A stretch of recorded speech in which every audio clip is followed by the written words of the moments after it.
Chapter 2 Treasures. Megan, look at this stuff. There are all kinds of things in here. And here's a big bundle of old material. It's all tied up. Maybe it's somebody's old fabric collection? Grandma would love that.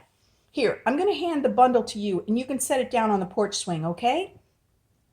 Kendall was bent over and half buried in the big box. Oh, this is strange. I think there's something wrapped up inside this fabric. It must be pretty old, so we need to be careful. Megan was carefully arranging the balls of colorful yarn beside the tall cardboard box as Kendall stood back up holding a large roll of blue and white material in both hands. My, you girls certainly look busy, exclaimed Grandma. What's all this? We bought this whole box of pretty yarn at the auction with Grandpa, and there's more stuff buried underneath it, said Megan cheerfully. Goodness, Kendall, that fabric is wonderful. It looks like some nice old homespun. I remember having that one around when I was a girl, said Grandma as she touched the bundle of blue and white fabric that Kendall was holding. Well, I think there's something wrapped up inside of it, exclaimed Kendall as she gently handed it to Megan. The three huddled close together as Megan carefully untied the strip of fabric that was wound around the material and started to slowly unwrap the bundle. Oh my gosh, look at this pretty little doll. And here's an old spoon. And look at that little bottle. I can't believe it, said Megan. She gently picked up the rag doll and cradled it in her arms. You girls have really found something here, said Grandma. That's a very old rag doll, Megan, and someone took great care of her because she's hardly worn at all. This bottle's interesting. I think it's an old ink bottle. See the dried ink in the bottom? And this spoon? You want me to take it inside and polish it up for you? It might look better cleaned up a bit. Oh, Grandma, thanks. Oh, this is so exciting. And there's more stuff in the box, said Kendall as she dove down into the tall box. What else is in there, Kendall? Said Megan with growing excitement as she carefully set the doll on the porch swing.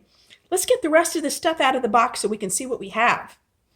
When Grandpa stepped out onto the porch a short time later, the girls' treasures were all arranged on the porch swing.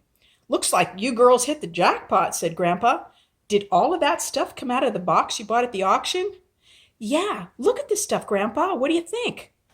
Well, when I was talking with the auctioneer, he hadn't realized who you girls were when he saw you bidding at the auction. When he found out you two are my granddaughters, he told me something I think you'll find pretty interesting. He said that yesterday, when they were getting ready for the auction, they opened up the big blanket chest and it was full of stuff. So they got a big tall box and dumped everything out of the blanket chest and into the box, and that happens to be the box you two bought. Imagine that. All of this was in the blanket chest yesterday. Lucky thing no one else bought it, huh? I can't believe it, said Kendall. All this was inside of that dirty old blanket chest? Well, we can clean it up and then we can store our treasures right back in the chest. Okay, Megan? Sure, that's the perfect place for it. I wonder who owned the blanket chest, Grandpa. Do you know who put it in the auction? I don't, but I can try to find out. I'll talk to the auctioneer later on and see what I can find out. Grandpa spotted a small wooden box on the swing. That's a real nice little box there. May I see it? Here, Grandpa, but I can't get it opened, said Megan as she handed her grandfather the box. There's a keyhole here in the front. Looks like it's locked. You didn't find a key in there any place, did you? Grandpa asked as he set the box down.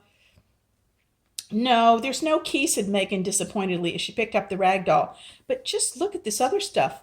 I don't even know what it all is, but it's neat. Old clay marbles. These are great. And that little wooden cradle is nice. You can put your doll right in. Someone took some time making this cradle, said Grandpa as he turned it over and examined it. And look at this wooden plate. It could be an Indian plate. This is very interesting. And quite old, I'm sure.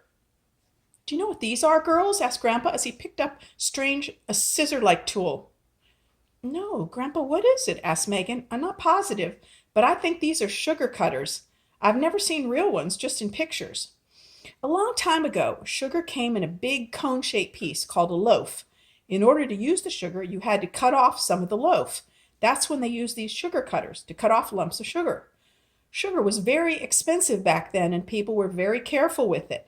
These sugar cutters would have been an important kitchen tool. I'd like to borrow these if you girls don't mind and show them to the fellow at the local museum to make sure I'm right about them. Grandma opened the front door and walked back onto the porch. How do you like your spoon now, girls? She handed the shiny silver spoon to Megan. Wow, this is beautiful. Thanks, Grandma. I noticed that there are three initials on the end. They're a bit difficult to make out, but I think it says AJM, said Grandma. That was in the box too? Asked Grandpa. What else did you find? There's this funny twisted wooden thing and a little sewing piece. I think you saw everything else. Oh, except for the letters. We haven't opened them yet, said Kendall, as she stood next to the collection of objects piled high on the swing. Yeah, I put 'em over here, said Megan. I'm almost afraid to touch 'em. They look so old.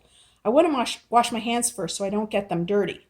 She pointed to a small stack of carefully folded letters, plainly and neatly addressed and tied with a narrow width of fabric. Those look wonderful, said Grandma. We can read them later inside. I think I know what the wooden thing is. It looks like a niddy-noddy. A what? Laughed Megan. A niddy-noddy. They were used to wind homespun yarn on to make it straight and keep it from getting all tangled up. You might want to wind some of your pretty yarn on it, Megan. Great idea. And what about this sewing piece? Grandma picked up the small piece of tan fabric and looked it over carefully. Girls, this may be the best treasure yet.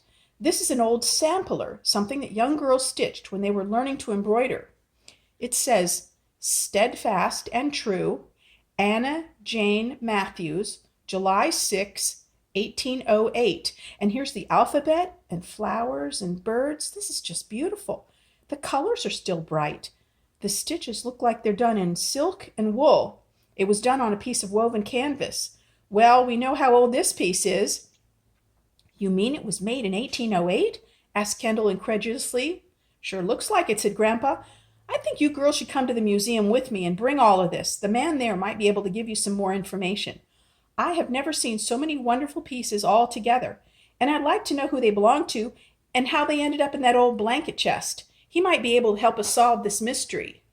Mystery? Megan whispered to herself. And that's the end of chapter 2.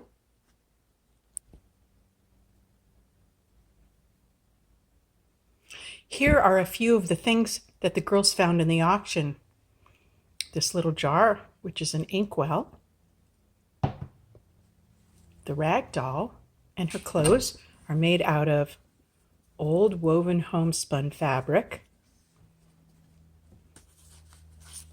The old letters and some more of the fabric that things were wrapped up in.